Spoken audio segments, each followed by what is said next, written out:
You are 52 and you have not contributed a single dollar to your investment accounts in 20 years.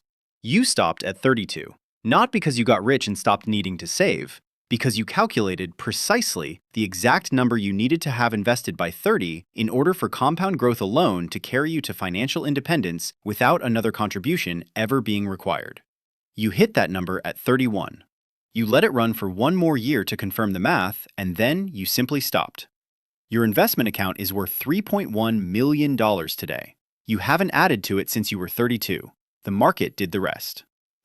By the end of this video, you'll definitely see that there's a precise, calculable number, different for everyone, but calculable, past which additional contributions stop mattering and time alone finishes the job.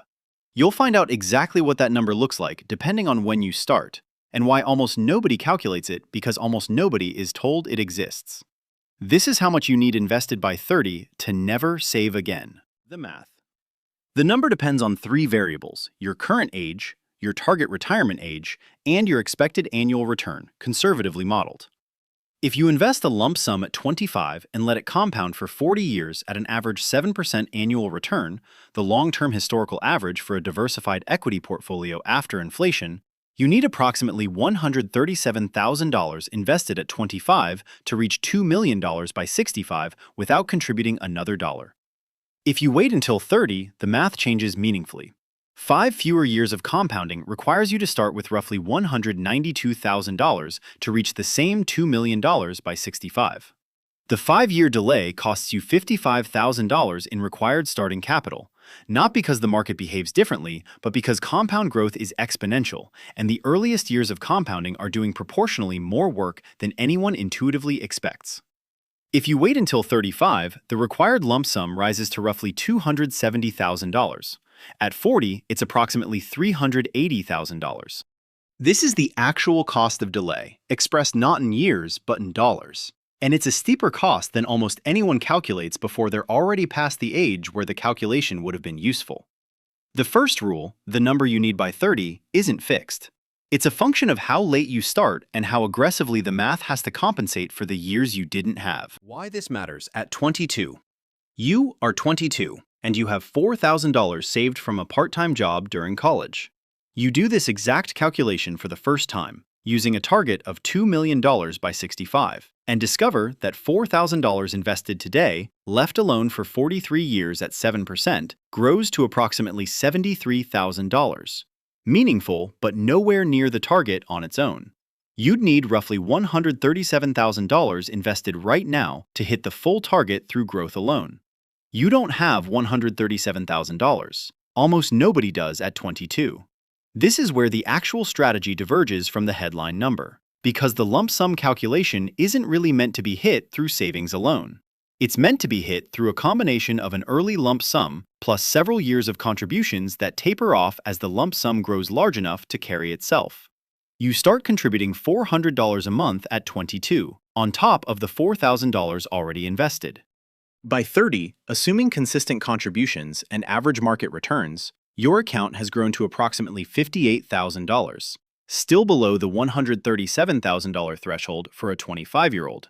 But you're not 25 anymore in this scenario. You're 30, and the threshold for someone starting fresh at 30 was $192,000. You're behind the theoretical lump sum number, but you're not behind in the way that matters, because you've also been contributing the entire time, and the combination of early contributions plus compounding is mathematically different from, and in most real scenarios more achievable than, hitting one enormous lump sum number by a specific birthday.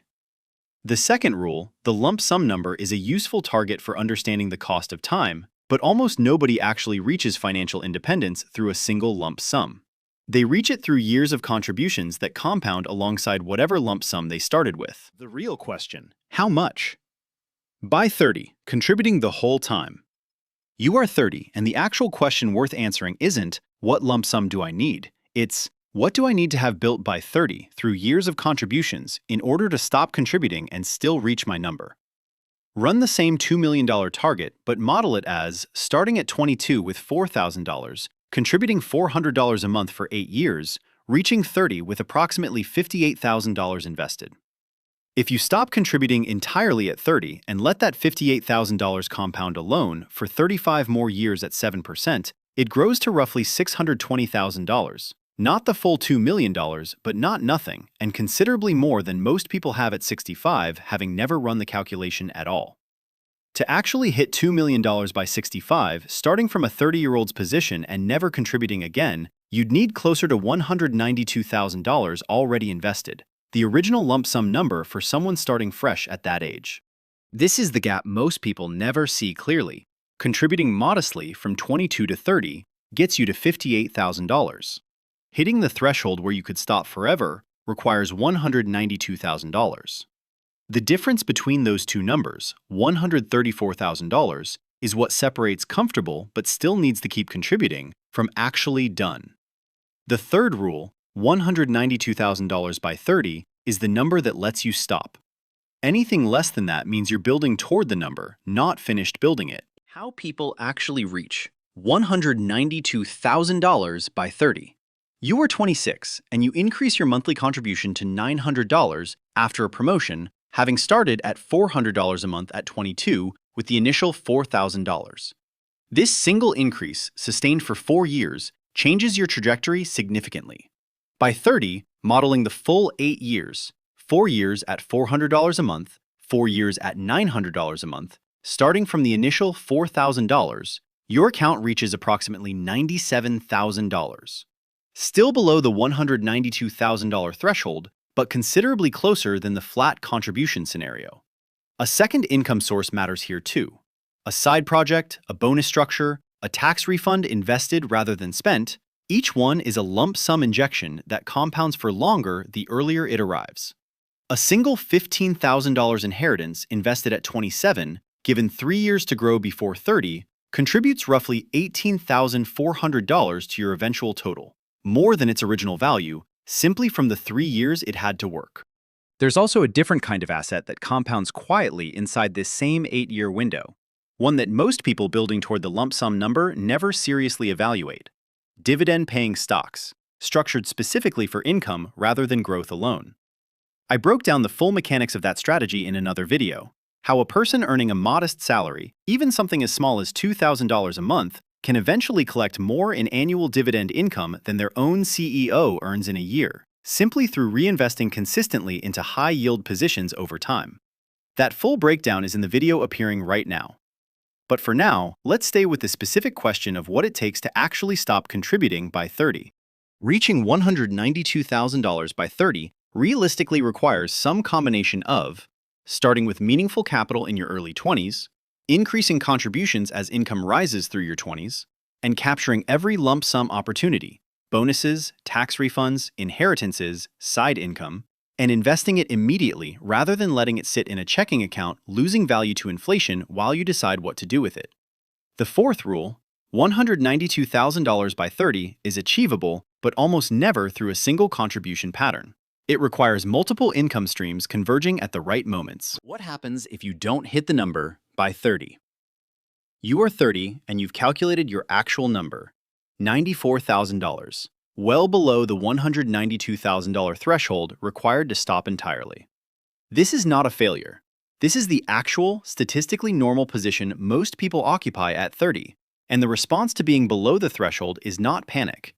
It's simply continuing to contribute, understanding precisely how much longer you'll need to keep contributing and at what rate, rather than either giving up on the goal or torturing yourself with an unrealistic deadline.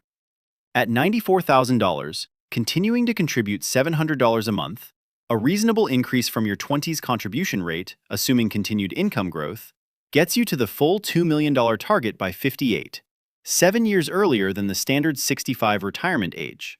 Simply because the $94,000 head start plus continued contributions compounds faster than starting from zero would. You are not behind a fixed deadline.